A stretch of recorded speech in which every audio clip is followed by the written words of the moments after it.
Pinaalalahanan ni Pangulong Ferdinand Marcos Jr. ang Philippine National Police na patuloy na pairalin ang profesionalismo, disiplina at tapat na paglilingkod sa publiko sa pagunita ng unang PNP Day nitong Huwebes.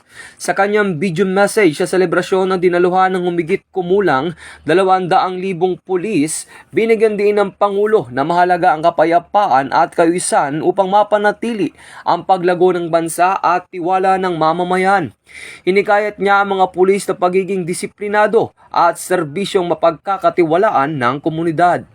Pinuri rin ni President Marcos Jr. ang mga natatanging pulis at unit na ginawaran dahil sa kanilang mahusay na pagganap at kinilala ang tumataas na inaasahan ng publiko sa mas mabilis, epektibo at magalang na serbisyo ng kapulisan. Samantala, ipinaalala ng Executive Secretary Ralph Recto na kumatawan sa Pangulo sa selebrasyon sa Campo Crame ang direktiba ng Pangulo sa PNP na maging visible, reliable at responsible. Ito ang bagong PNP para sa bagong Pilipinas, serbisyong mabilis, tapat at nararamdaman.